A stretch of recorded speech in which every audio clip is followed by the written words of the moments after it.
welcome to my office. I'd offer you some tea, but the tea's for me only because you're not actually here. You're out there on the internet. But you know what else is out on the internet? Is the writings of Francis Bacon. So let's do some Francis Bacon. This video will be a brief introduction to Francis Bacon's Novum Organon. Let's start with the title and then make an observation on Bacon's place in modern philosophy. The title is a reference to Aristotle, indeed a criticism of Aristotle. The Organon is a popular term for certain writings of Aristotle concerned with logic and concerned with, how we learn stuff. In titling his book The Novum Organon, which means the new Organon, Bacon is critiquing Aristotle and, in fact, volunteering to replace him. He's saying, Aristotle got some stuff seriously wrong and screwed up humanity for many centuries, and we can do better now if you'll just listen to me. Here's what I think is a better way of thinking about logic and about how we learn stuff. And how we learn stuff is very much empirical, very scientific. In fact, this is one of the major books in the history of the philosophy of science, The New Organon by Bacon. And it's fairly typical in modern philosophy to do this, by the way. Early modern philosophers are observing that Aristotle has been the number one philosophical authority in the universities for a few centuries now, and they think it's not working out so well, we can do better. We have largely useless philosophy that's kind of dogmatic and kind of just follows Aristotle and everything. And we need to make philosophy useful again, and we need to think independently of Aristotle, and we need to study the world according to more effective methods of studying the world. So the early modern philosophers are often trying to justify science, and they're often critiquing Aristotle, though these critiques can be different, can be less dramatic than... They vary in how dramatic they are and how subtle they are. Leibniz is a little friendlier to Aristotle and his followers, I think, than Descartes or Bacon. Speaking of Descartes and Bacon, let's not speak of Leibniz at this time, but let's speak of Descartes and Bacon. Francis Bacon and René Descartes are more or less the founders of early modern rationalism and empiricism. Descartes, founder of rationalism, Bacon, founder of empiricism, more or less. I'm generalizing a bit. Rationalism refers to the early modern philosophy of the European continent. Now, the maps were different then, but think of France, Germany, Belgium, Holland, or the precursors to those locations. And for the British empiricists, think of England, Ireland, Scotland. So the rationalists were the philosophers of the continent. The empiricists were the philosophers of the British Isles, and that was not their main difference. Their main difference was not geography, but epistemology. The rationalists thought that there are some ideas in our minds that are independent of experience, that are there prior to we have any experience in the world. Our minds just come with some information built in. And the empiricists disagree with that. They think all our ideas come from experience, specifically sensory experience, or a little more generally. This is maybe not strictly speaking correct, but it's a pretty good approximate generalization. The rationalists think knowledge comes from the mind. The empiricists think knowledge comes from experience.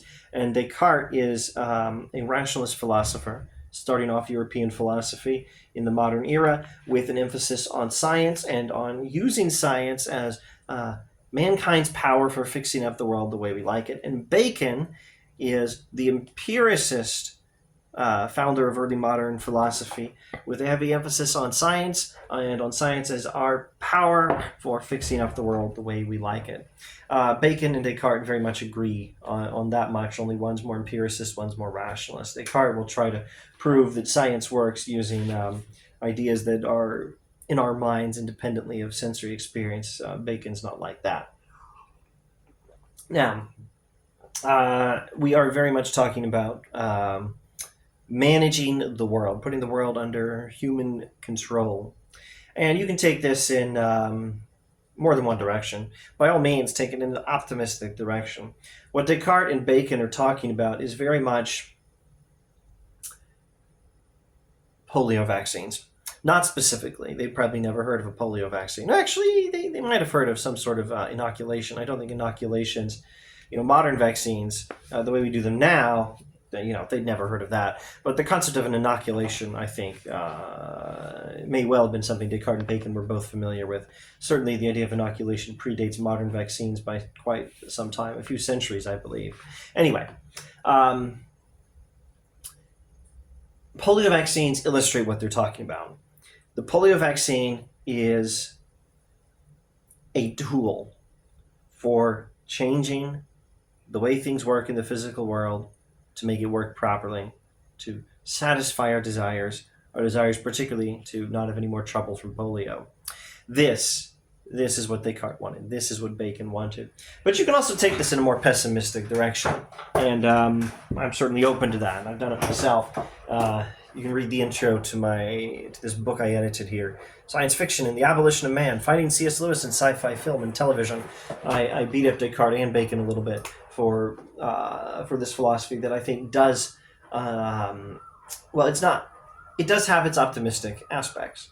You can thank Descartes and Bacon that we have polio vaccines, but it also supports anything negative that comes from scientific or technological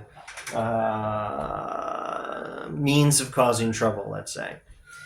Such as what? Such as, in sci-fi, such as creating dinosaurs that eat us, or creating zombies, and the movie The Island, and the movie Gattaca, and the movie Terminator, and the Borg in Star Trek come to mind, and lots of other cool sci-fi comes to mind. In real life, maybe we haven't achieved a dystopia as such, but think of any technological issue that has caused some trouble. That's the sort of negative thing you can think about. Here's a simple, safe example. Social media addiction, enormous problem, hurting a lot of people. You can blame Descartes and Bacon for that to some extent. This is what happens when we try to redesign the world using technology, redesign humanity and how a human being thinks using technology. It can lead to some very, very dark places. So you can be very critical of Bacon and Descartes, but there's definitely something very optimistic and noble about what they're doing, and you can thank them that we have polio vaccines. Now, Bacon, let's, with all that as intro, let's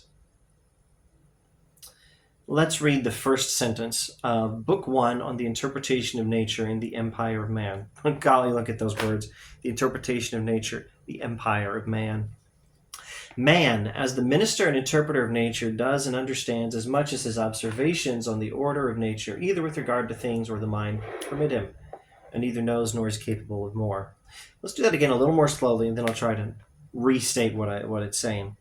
Man, as the minister and interpreter of nature, does and understands as much as his observations on the order of nature, either with regard to things or the mind, permit him, and neither knows nor is capable of more.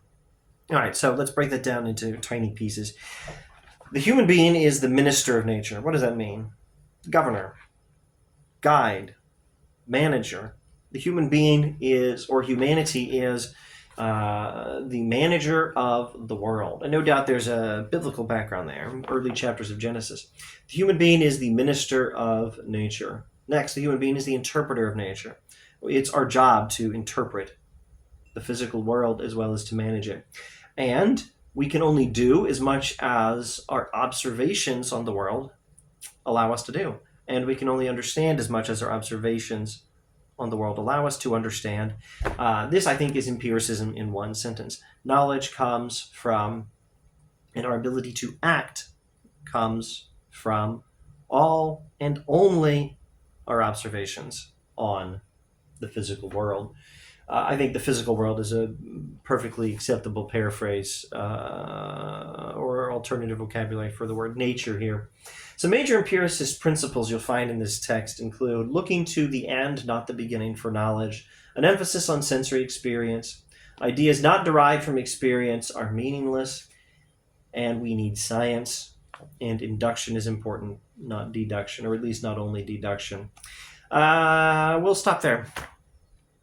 This has been our introduction to the Novum Organon of Francis Bacon, and we'll do at least one more video on this interesting book in weeks to come. Thanks for watching.